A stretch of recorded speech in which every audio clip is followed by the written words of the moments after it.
មានរឿងពីរយ៉ាងដែលនឹងធ្វើឲ្យអ្នកមានសេចក្តីសុខពិតប្រាកដគឺការរីកចម្រើននិងការចែករំលែកនេះគឺជាប្រភពតែមួយគត់នៃសុភមង្គលដ៏យូរអង្វែងបើអ្នកមិនរីកចម្រើនអ្នកនឹងមិនមានសេចក្តីសុខឡើយក្នុងចក្រវាលនេះអ្វីទាំងអស់បើមិនរីកចម្រើនគឺត្រូវស្លាប់នេះគឺជាច្បាប់ធម្មជាតិប្រសិនបើទំនាក់ទំនងរបស់អ្នកមិនរីកចម្រើនវាចិត្តដល់ទីបញ្ចប់ហើយបើអាជីវកម្មរបស់អ្នកមិនរីកចម្រើនកុំបោកប្រាស់ខ្លួនឯងអីវាពិតជាកំពុងតែរលាយបាត់បង់បន្តិចម្ដងហើយក្នុងជីវិតវាមិនមានកន្លែងសម្រាប់ឈរនៅស្ងៀមនោះទេបើយើងមិនដើរទៅមុខគឺយើងកំពុងថយក្រោយនៅពេលយើងរីកចម្រើនយើងមានសមត្ថភាពកាន់តែខ្ពស់ហើយនៅពេលយើងមានសមត្ថភាពខ្ពស់យើងក៏មានអ្វីកាន់តែច្រើនដើម្បីចែករំលែកទៅកាន់អ្នកដទៃការចែករំលែកនេះហើយដែលធ្វើឲ្យជីវិតយើងមានអត្ថន័យចូលចាំថាអ្វីដែលអ្នកទទួលបានមិនមែនជាអ្វីដែលធ្វើឲ្យអ្នកមានសេចក្តីសុខទេប៉ុន្តែគឺជាមនុស្សដែលអ្នកនឹងក្លាយជានៅថ្ងៃមុខដើម្បីទទួលបានជីវិតអស្ចារ្យអ្នកត្រូវតែធ្វើជាអ្នកបង្កើតមិនមែនគ្រាន់តែជាអ្នកចាត់ចែងតាមកាលៈទេសៈនោះទេ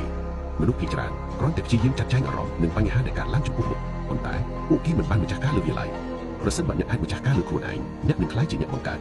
យើងទាំងអស់គ្នាត្រូវបានបង្កើតមកដើម្បីបង្កើតយើងអាចបង្កើតសេចក្តីស្រឡាញ់ឬបង្កើតការឈឺចាប់យើងអាចបង្កើតភាពរីករាយឬបង្កើតកំហឹងប្រសិនបើអ្នកបណ្ដោយឲ្យពិភពខាងក្រៅគ្រប់គ្រងអ្នកនោះអ្នកនឹងរងទុក្ខដូចមនុស្សទូទៅប៉ុន្តែបើអ្នកជាអ្នកដឹកនាំអ្នកត្រូវតែបង្កើតវប្បធម៌ផ្ទាល់ខ្លួន